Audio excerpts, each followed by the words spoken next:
Good morning, my dear students. Today we are going to start new chapter in science. The name of the chapter is soil. हम आज नया chapter start कर रहे हैं soil. Soil means मिट्टी. My dear students, आपने मिट्टी देखी है, लेकिन हम इस चैप्टर में पढ़ने वाले हैं कि मिट्टी कितनी उपयोगी है, कहाँ कहाँ काम में आती है, मिट्टी बनती कैसे है ना, formation of soil.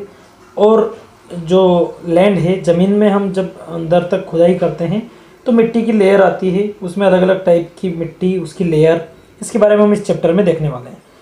So let's see soil. Soil means मिट्टी. Soil like air and water is one of the most important natural resources necessary for life on the earth. यानी जिस तरह एयर और वाटर हमारे जीवन के लिए बहुत ज़्यादा ज़रूरी है, उसी तरह सोइल भी बहुत ही ज़्यादा ज़रूरी है. ये भी एक नेचुरल रिसोर्सेज है. Soil support the growth of plants and trees by holding their roots firmly and supplying them water and mineral. Soil क्या करती है कि प्लांट के ग्रोथ के लिए भी काफ़ी इंपॉर्टेंट है और ट्रीज़ के लिए भी, है ना. ये उनकी जड़ों को काफ़ी स्ट्रांगली फर्मली खड़ा करके रखती है, ताकि वो पौधे, आपने देखा है कितने बड़े बड़े पेड़ भी खड़े रहते हैं इसी सोइल की वजह से. ये उनकी जड़ों से पकड़ बनाए हुए रहते हैं. और उसके अलावा supplying them water and mineral nutrients, और इन रूट्स को, ये सोइल में से ही रूट्स, पौधे और ट्रीज़ की जो जड़ें हैं, वो पानी, मिनरल और न्यूट्रिएंट्स, ये सारी चीज़ें सोइल से ही प्राप्त करती है. Soil also home for many organisms such as micro organism. बहुत सारे जीव जंतुओं के लिए ये मिट्टी, ये सोइल एक घर है. एज माइक्रो ऑर्गेनिज्म, जैसे बैक्टीरिया, फंगी, इनके लिए ये सभी सोइल के अंदर ही रहते हैं, बैक्टीरिया और fungi. Soil beetles, rodents, ant, earthworm, rats, snakes, ये सारी चीज़ें भी सोइल में रहती है. जैसे बैक्टीरिया, फंगी जो हम आंखों से नहीं देख पाते, वो भी मिट्टी में रहते हैं. इसके अलावा soil beetles, rodents, ants, earthworm, rats, ये बहुत से छोटे बड़े सभी तरह के जानवर इस सोइल में रहते हैं. Soil is essential for agriculture that depends completely on the fertility of the soil. और सोइल जो है इसेंशियल फॉर एग्रीकल्चर, हम खेती बाड़ी, जो खेती से हमको बहुत सारी चीज़ें मिलती है, अनाज, फसलें, फ्रूट्स, वेजिटेबल, ये सभी भी हमको सोइल की फर्टिलिटी की वजह से मिलती है. Agriculture provide us all basic needs, और एग्रीकल्चर की वजह से हमको जितनी भी बेसिक चीज़ें हैं वो सभी हमको मिलती है. जैसे फूड यानी भोजन, शेल्टर यानी रहने की चीज़ें, एंड क्लोथिंग, और जितनी चीज़ें हम पहनते हैं वो भी हमको इसी से मिलती है. This soil is inseparable part of our life. तो हम कह सकते हैं कि कहीं ना कहीं हमारे जीवन में सोइल जो है इनसेपरेबल है, यानी इसके अलावा हम जीवन के बारे में सोच भी नहीं सकते हैं. Now let us study about the soil in detail. अब सोइल के बारे में डिटेल में पढ़ेंगे. फॉर्मेशन ऑफ सोइल, यानी सोइल का निर्माण कैसे होता है. Formation of soil is slow and gradual process. Soil की जो फॉर्मेशन होती है बहुत ही स्लो प्रोसेस है और ग्रेजुअल यानी धीरे धीरे होती है. Soil is from rock by the process of weathering. और चट्टानों से मिट्टी बनती है. मिट्टी किस चीज़ से बनती है? रॉक्स से. रॉक्स मीन्स चट्टानें. इनसे बहुत ही स्लो प्रोसेस है. उस प्रोसेस को क्या बोलते हैं? Process of weathering. उस प्रोसेस को बोलते हैं weathering. The process of breakdown of huge rock into small rock particle by the action of sun's heat, wind, rain, flowing water and climatic condition is called weathering. weathering किसको बोलते हैं कि बहुत बड़ी जो चट्टानें रहती है वो छोटे छोटे टुकड़ों में टूटती रहती है. किसकी वजह से? सन्स हीट यानी सूर्य की गर्मी की वजह से, wind, rain, flowing water and climatic condition, इनकी वजह से धीरे धीरे बड़ी चट्टान छोटे छोटे टुकड़ों में बढ़ जाती है और धीरे धीरे उसकी मिट्टी बनती रहती है. इसी प्रोसेस को बोलते हैं weathering. Weathering of rocks is very slow process. तो चट्टानों की जो वेदरिंग है बहुत ही स्लो प्रोसेस है.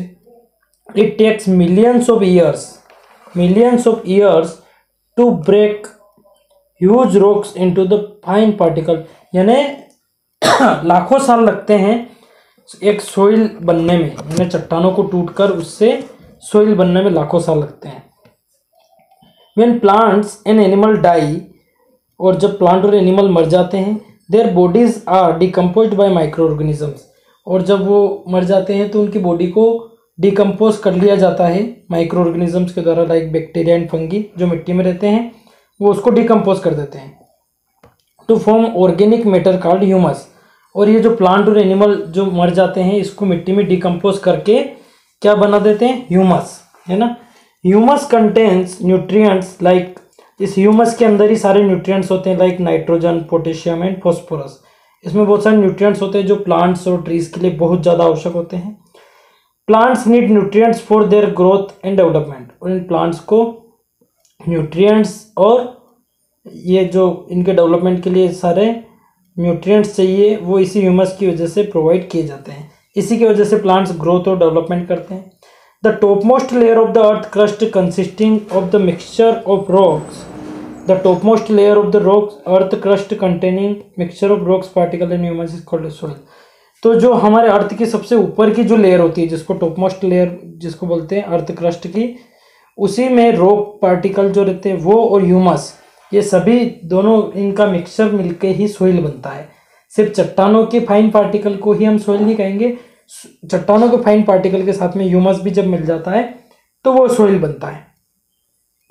The nature of any soil depend upon the rocks from which it form, और किसी भी मिट्टी का किसी भी सोइल का नेचर किस पे डिपेंड करता है कि किस प्रकार की रॉक्स से मिलके बनाए, किस प्रकार की रॉक्स से टूट के बनाए।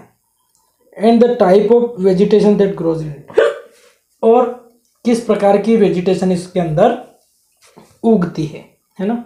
कंपोजिशन ऑफ सोइल, अब सोइल के अंदर क्या क्या होता है, तो इसके लिए soil is composed of different layers, अलग अलग लेयर होती है सोइल में। हम इसको एक एक्टिविटी से भी शो कर सकते हैं, जैसे आपकी बुक में दे रखा है, ये देखिए यहाँ पर दे रखा है कि जैसे नीचे नीचे ग्रेवल यानी रॉक पार्टिकल होते हैं, उसके ऊपर सैंड होता है, सिल्ट होता है, क्ले होता है, वाटर होता है और ह्यूमस होता है। तो जिस तरह when soil is mixed in water it forms layer, जब सोइल को पानी में ऐसे घोल देते हैं तो वो इस तरह की लेयर बनाती है। तो इससे पता चलता है कि सोइल जो है लेयर के रूप में मौजूद है, ठीक है। Soil also contain water, air and organism, soils में और क्या होता है, वाटर होता है, एयर होता है और ऑर्गेनिजम्स भी होते हैं सोइल के अंदर। बहुत सारी चीज़ें होती है सोइल में जिसको हम आंखों से देख नहीं पाते हैं, वो सारी चीज़ें हम इस सोइल में, जैसे वाटर भी रहता है, एयर भी रहता है, organisms need water and air present in the soil to survive and to convert dead and decaying matter into humus. और ये जो माइक्रो ऑर्गेनिजम्स अंदर रहते हैं इनको वाटर और एयर इस सोइल से प्रोवाइड होता रहता है ताकि ये किसी भी डेड और डिकेइंग मैटर को ह्यूमस में कन्वर्ट कर सकते हैं। Humus makes the soil fertile by providing nutrients, इसी ह्यूमस की वजह से मिट्टी फर्टाइल होती है, फर्टाइल मतलब उपजाऊ होती है, इसी की वजह से प्लांट्स और ये इसमें आसानी से उग पाते हैं।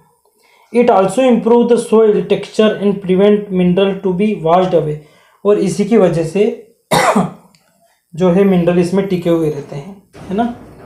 तो ये जो हम सोइल चैप्टर है, सोइल काफ़ी मिक्सचर से मिलके बनी हुई रहती है जिसमें सॉरी छोटे मोटे ऑर्गेनिजम्स भी रहते हैं, वाटर एयर भी रहते हैं, बहुत सारे न्यूट्रिएंट्स रहते हैं, और ये जो ह्यूमस रहता है इसी की वजह से ये सोइल फर्टाइल होती है, यानी इसी की वजह से इसमें पेड़ पौधे उग पाते हैं, ठीक है।